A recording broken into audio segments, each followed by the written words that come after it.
October 7th. And that's what we got picked for today.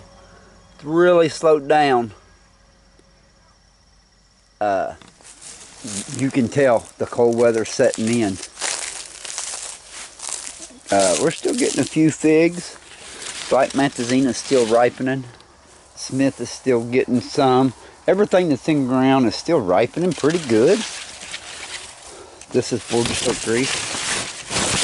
Everything in here is still ripening good. But I mean, we're having 40-degree nights, so it's gonna what there is left to ripen. It ain't gonna take long for these things to shut down. But almost all the potted plants are done fruiting. There's a few of the late ones that are still going, but we're just about done. This is Bergen Unknown. It does not ripen well in cold weather at all. They just don't ripen right. They do not ripen correctly when it's cold. Now you'll notice there's something new going on in here you hadn't seen before. You see, I've been building these boxes. They're in the ground. And they're 8 foot apart on center, 44 inches wide.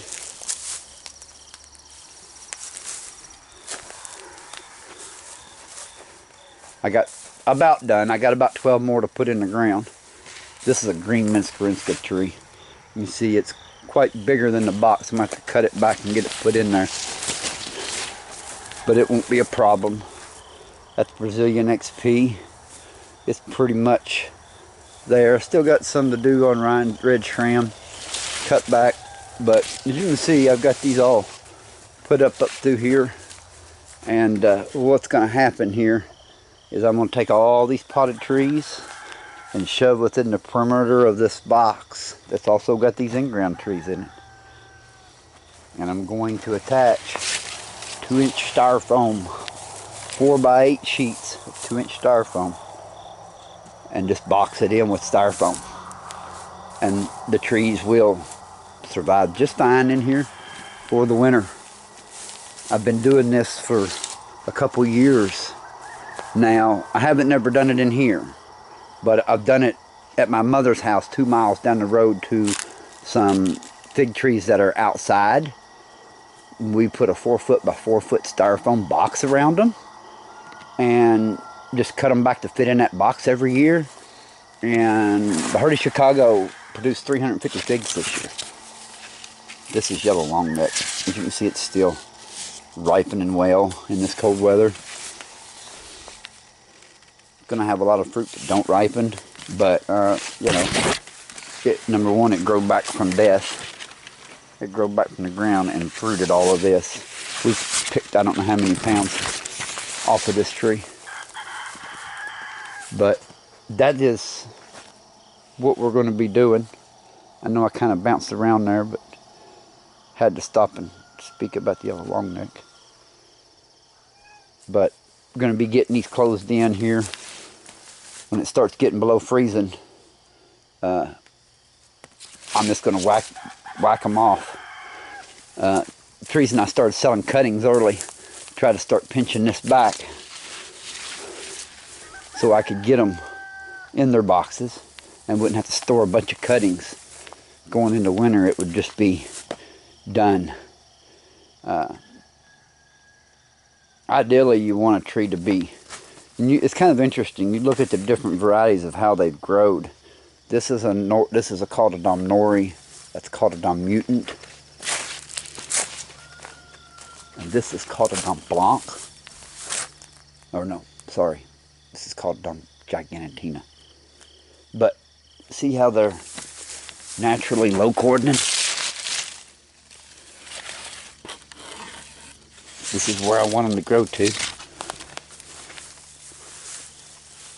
And then they'll grow up like this. And fruit on that. I'm probably going to put a piece of conduit from each one of these so that I can use this to trellis off of, so that they're not falling over. Just keep them all upright down through here. But since you see, some varieties don't need no help, but some do. But that'll just help prevent some of this out in the aisle like this. Well, that's about it from the greenhouse.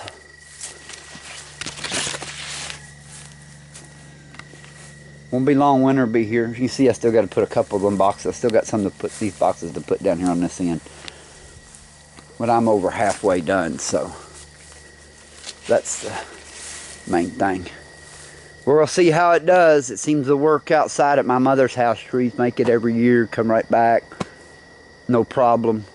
The thought is the good thing is about this should be that sometime in latter part of February I can at least take the tops off the boxes and put the tops during the day and then put them back on at night, trap that heat in there, maybe get an early start, a little bit earlier start, even if I can just get a couple weeks earlier start, because the object is to do this with no heat. We know we can put a furnace in here, spend money, heat the greenhouse up and get them going. Obviously that's not a problem to do. Let's not spend that money though. I don't want to do that. Let's figure out how. We're going to learn how to do this without heat, and I'm going to be making videos and showing this whole process as I go through it. So stay tuned and thanks for watching.